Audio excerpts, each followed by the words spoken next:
प्रदेश के बाराबंकी की बेटी पूजा पाल ने धूल रहित थिएटर मॉडल बनाकर अपने देश अपने गांव का नाम विदेशों तक रोशन किया और आज पूजा पाल को प्रधानमंत्री बाल पुरस्कार से राष्ट्रपति भवन में महामहिम राष्ट्रपति द्रौपदी मुर्मू जी द्वारा उसे सम्मानित किया गया।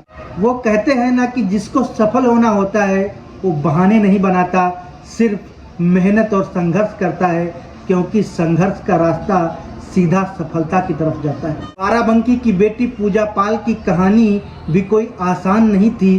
दिया से जापान तक का सफर कोई एक रात का चमत्कार नहीं था, उसमें पूजा पाल के बरसों की तपस्या शामिल थी।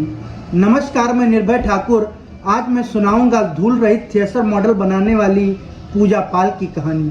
पूजा पाल उत्तर प्रदेश के बाराबंकी जिले के तहसील सिरौली गौसपुर के अगेरा गांव के एक बहुत ही गरीब परिवार से आती है। पूजा पाल ने सुविधाओं के अभाव में अपना और अपने देश का नाम अंतर्राष्ट्रीय लेवल पर उजागर किया है। पूजा पाल एक बहुत ही गरीब परिवार की बेटी है।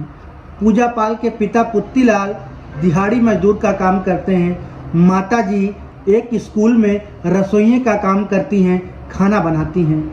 पूजा पाल 5 भाई बहनों के साथ अपने एक छप्पर के मकान में रहती। पूजा पाल के घास फूस के मकान में अभी तक लाइट की सुविधा नहीं है। पूजा पाल दिया जलाकर पढ़ाई करती है। पूजा पाल के संघर्ष की कहानी हर उस व्यक्ति के लिए सीख है जो सुविधा नहीं, संघर्ष को अपने जीवन का रास्ता बनाता है। जब मीडिया टीम पूजा पाल के घर पहुंची तो सरकार की भी नाकामियां साफ साफ दिखी। पूजा पाल के पिता को आवास और लैट्रिन जैसी तमाम सुविधाएं नहीं मिली हैं। सरकार के तमाम खोखले दावों के बीच पूजा पाल के पिता अब भी तमाम सरकारी अनुदानों से वंचित हैं और घास फूस के घर में जीवन बिताने के लिए मजबूर हैं। पूजा पाल ने मीडिया से बात करते हुए बताया कि ये थिएटर मॉडल बनाने का विचार उनको 8वीं क्लास में आया था। जब मार्च अप्रैल के महीने में गेहूं की कटाई होती थी तो थिएटर की धूल उनके स्कूल के अंदर आ जाती थी, जिससे बच्चों को पढ़ाई करने में और तमाम तरीकों की दिक्कत होती थी। तभी पूजा पाल ने सोचा था कि हम ऐसा थिएटर मॉडल बनाएंगे कि जो धूल रहित होगा, जो धूल से मुक्ति दिलाएगा। धीरे धीरे कर 4 साल बीते।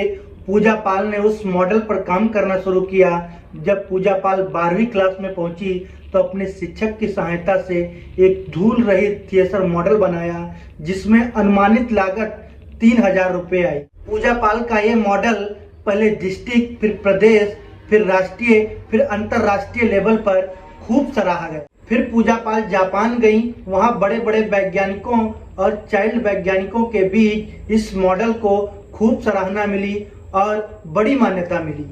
पूजा पाल गरीबी में रहते हुए, घर का सारा काम करते हुए, सुविधाओं के अभाव में इतनी बड़ी उपलब्धि हासिल की और पर्यावरण में बहुत बड़ा योगदान दिया। इस उपलब्धि के लिए पूजा पाल को राष्ट्रपति महामहिम द्रौपदी मुर्मू द्वारा PM बाल पुरस्कार से नवाजा गया।